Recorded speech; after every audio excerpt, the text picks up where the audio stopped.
Standard Time? Yes, this is New Zealand times. So yeah, it's not UTC. Yeah, UTC or anything you've got to adjust for.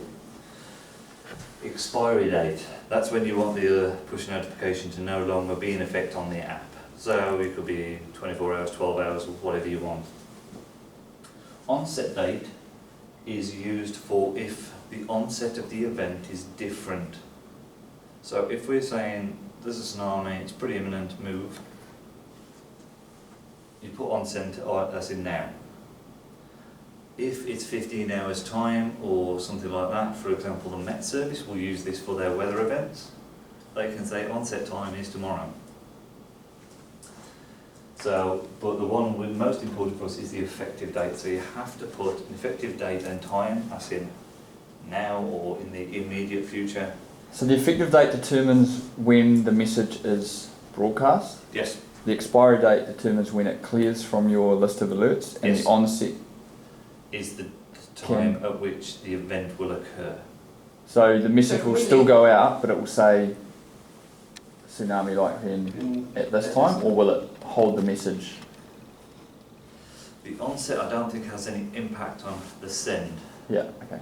It is for things like the Met Service and other people like that. So would that mean that that time would come up in the message effectively? No, it's in the code in the background.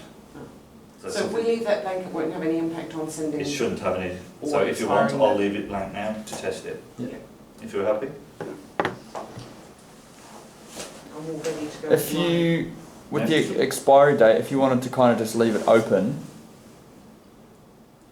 The problem is you can't go back You in can't- and change them. It Yes. can't be left open.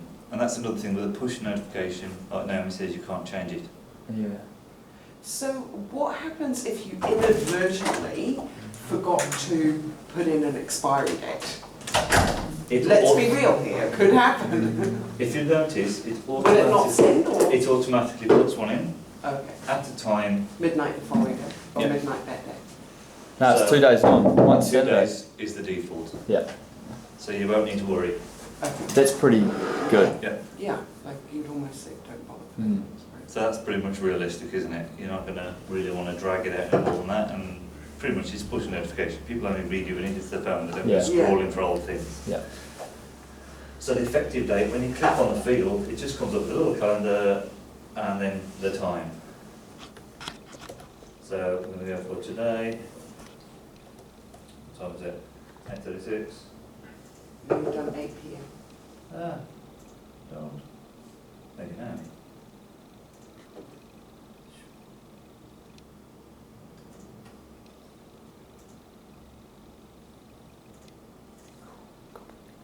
So that is basically it. I've done mine for 9 o'clock.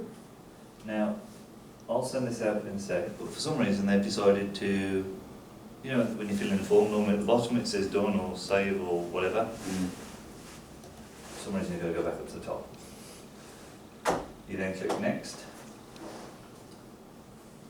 And then this pretty much gives you a bit of a crap overview of what the message might look like, although it doesn't ever look quite like that. So that's something they are tweaking to give you more of a visual on what it will look like. And the 2050 is the standard number that comes across, Mm. so it's not your number. Yeah. Does that represent anything? No. So I'm just checking, have I? Okay, I've got the app, yeah. And when we get here, we literally hit save and send, and that's going to push it out. Now, on the app, we will need to be set up to receive messages from... Yeah, I've got the duty phone here, which is set to Auckland Islands. Oh, is it? Yeah. So, from my experience, sending a push notification takes around a minute or so. I lie. But what you find is This one does.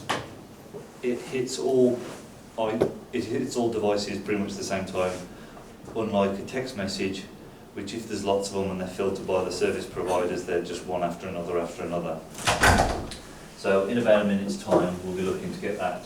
So Paul, can I just ask, I've got mine set here, the effective date 8 a.m. 8:40. But when I click next, on the app thing, it's showing up 24 hours time 2050. No, that's just Oh yeah, that's for some reason it's a default number that It just means has nothing, yeah. absolutely no significance.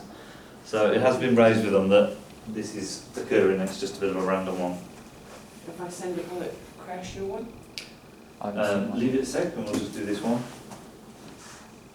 Otherwise it'll end up trying to reprioritise and that. So pretty much that is how you use the app. Now, obviously the work Fraser's doing with the duty matrix and that, it defines when we'd use it. So in the matrix it will say we'll use it at this point. Also some guidelines around that urgency, severity stuff? Or is that to be discussed at the time of the event? No, we will do as much pre-work as we can. Yeah, because I don't think it's all that hard. And really, let's be honest, the one event that this is time critical is tsunami, so we can pretty much come up with, for a local regional distance source, these are the standard fields unless told otherwise. And the reality is it'll only have any impact if there are multiple people sending push notifications at the same time. So if it's a tsunami, it's... So what is the issue with multiple people sending push notifications? Because It'll obviously... prioritise. Depending on what category you put it in, it'll prioritise which one goes out first. So if Thames Coromandel send one, Bay, Thames, Yeah. they're all going to be sending one, right? but if we do immediate and urgent and they do immediate, we get bumped down the list. So yep, that pinging away. Well, mine went.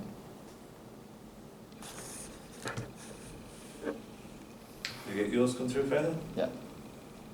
It's funny though because I hit save and send and it's frozen, but it did come through. Now, Naomi, you haven't sent one yet? Confused. No. Do I do it now? Yeah, have you? What Yeah. error has occurred?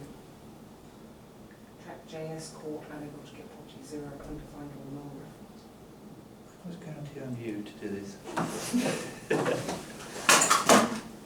Oh, hang on. Thinking. Let me think. All right, while you're sending that through, any questions so far on the app, what it's used for, anything like that? What about sending the push notification from the duty phone? Because you can do it. I You just- can't do it live. I just did it, but I just said it at the same time as Paul, so you'll see that there's two notifications. Yours is the triangle? Triangle. Yeah. Oh no, Paul's the triangle, mine's the The other one. polygon. Yeah. So yes, I can do it, and yes, I just did it off the phone. And you did it through the app or? Yep. Through the web page. Yep. Not the app. Okay, through the web page. In terms of you guys more commonly doing the community events and that, it's set up on iOS and Android.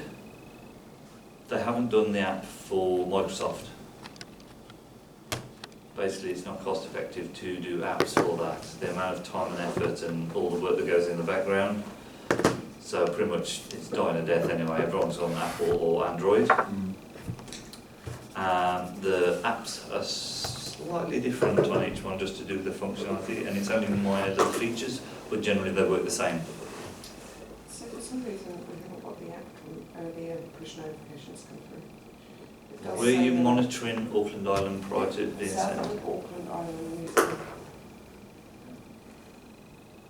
Oh, It's still no, sending, though. it's- Oh yeah, it's just literally come through. Cool.